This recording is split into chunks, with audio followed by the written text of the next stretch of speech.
Hey gang, we've got a Ryobi 31cc 9-inch tiller. I'm guessing it's model number 410R. Tiny little 2-cycle, about a weed eater motor roughly. Has a no start condition, so we're going to pop the carburetor off of there. Make sure that the screen underneath this cover, it's a Zama. Make sure the screen underneath this cover is clean, and if that screen is clean, then we'll throw her back together and see if we can't get this little guy to run. This is for Keith, who also owns the pump. We just did the white motor. White motor's good now. I'll break those apart tomorrow and then marry the white 3-horse to the pump after I get the pump freed up. A little bit of veggie oil is what that thing's going to get. Then I see zero hope for that one, so I'm going to let him know I'm not even going to mess with it, because if I do, it's going to cost him, and why mess with something when it really doesn't make sense to, you know what I mean? And then this guy here, it has sat out for a long time, but at least the air cleaner body's on, and we can get in there. It's the same type of carburetor that we just messed with over here, but I'm guessing we're going to have the same problem there. It's just a little pony, but it's obviously been sitting out in the weather.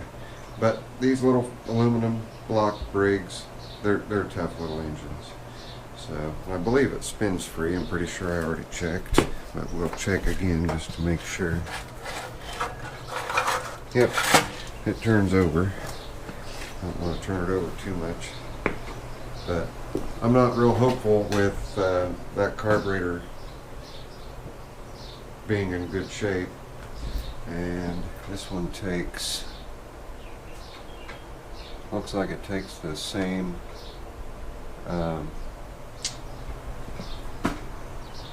diaphragm as that one, so I'll have to pick more up. That was my last one that I put in, the little white engine. So let's see what we can do with this guy. Alright, pop the carburetor off, take a look and see what's going on inside of it. So give me just a second to get it off there. Alright gang, this is the little carburetor off that tiny little tiller, and we're just going to pop the side plate off here, take a look at the screen, make sure the screen is clear. Typically they just get clogged, so that's all we're looking for. Screw number 1 and screw number 2. The gaskets are pretty resilient. This is the fuel pump side,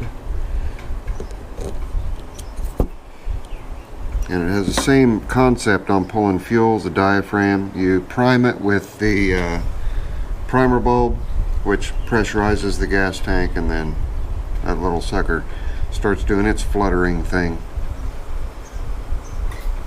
Let's take a look. Came off easy. I like it when they come off easy. There. As you can see here, you see this little, that's moving up and down. That's your plunger. Gotta carefully remove that. Alright, that's in good shape. Sorry, this is the needle side. It's got fuel in it. My guess is it was just crap fuel. Needle's working okay. Let me blow this out real quick. Not over top of my workbench or toolbox.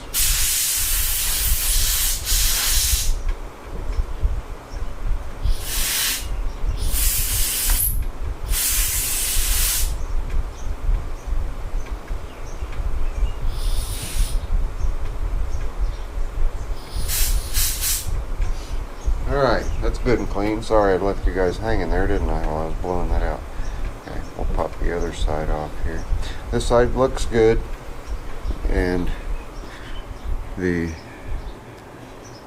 plunger looks like it's in pretty good shape too, so I'm not too concerned about that. We'll get that little guy put back on there. Got a little hole right there, a little pin on the cap. Just line those up. Put the 2 screws back in. in like flint.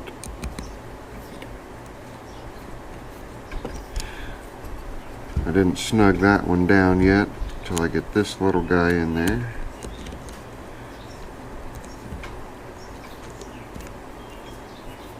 Happy Tuesday, everybody. Hope you enjoyed that I put a couple of videos up on Tuesday the 22nd. We'll see when these end up going up.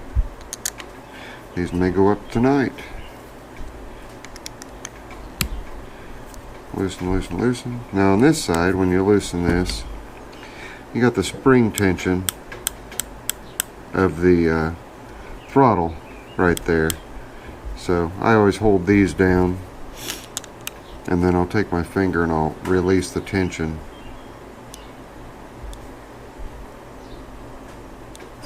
That's kind of backwards for you. I'll release the tension in order to take that cap off. There's screw number 1 and screw number 2. Okay, I've got the tension released off of that. Tap, tap. Came loose. Good deal. Okay, here's our screen. Let me take a look. Okay, the screen actually looks really good in there. I'm going to blow it out anyway, but the screen looks really, really good. So, hang on.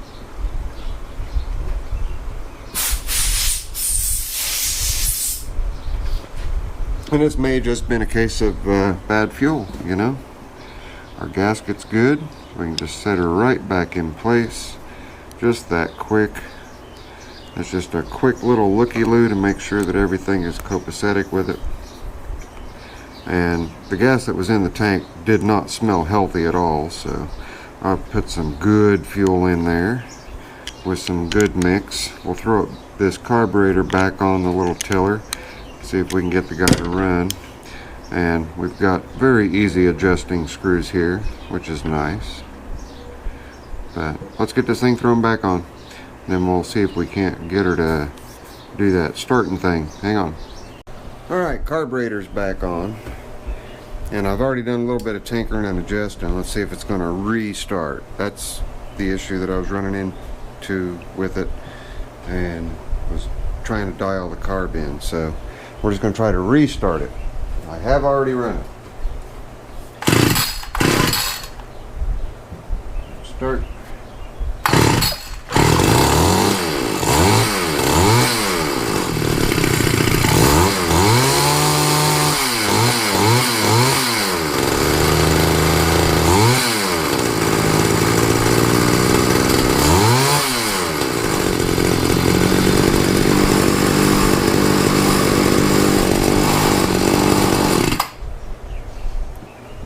Well, I'll call that a win. The screws were messed with on the carburetor. They were way out of adjustment, so I dialed them back in where they needed to be. And still wasn't running right. So I had to do a little bit of tweaking and tinkering, but we got it. Now it's running, so that can go back. And Keith just pays me a visit whenever. So if he comes before I get the engine on the pump and get the pump freed up, he'll at least have this he can pick up and take back to his wife.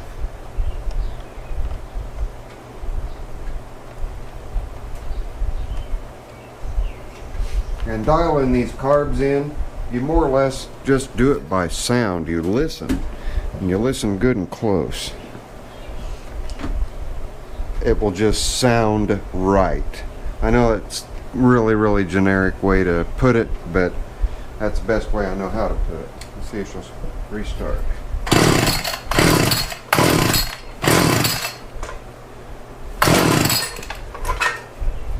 Stay up there.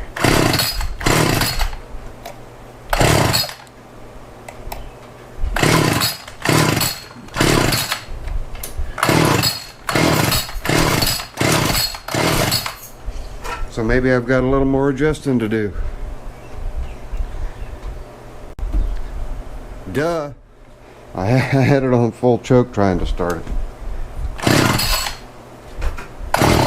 Now I've probably flooded it.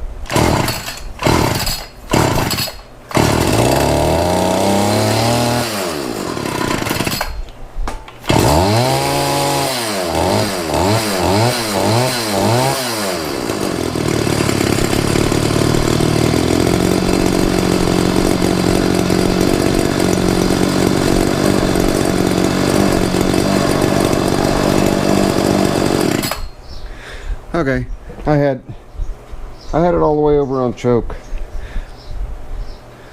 like a silly bean. So I'll put my fail into video too, so you guys can see. Zippo's not perfect, but I am tired, and it is 10 minutes till 3. I have done what I'm going to do today. So we did get the little white 3-horse going. We got the little Ryobi tiller going. It's good enough for me. I hope it's good enough for you guys too. I know I didn't show you a whole lot on this except for cleaning the carb out and what to look for and checking your gaskets and whatnot. But in dialing these in, your standard is 1 turnout on each. Get it to start and then fine tune it from there, where you have very little hesitation on the throttle when you hit the throttle, and where it'll sit there and idle good. Just slight adjustments until you can get that. You have a high side and a low side on your adjustments with them. So that's it. Friendly neighborhood, you know who I am. Give me one of those. We'll see you guys on the next one. Later. I'm out of here.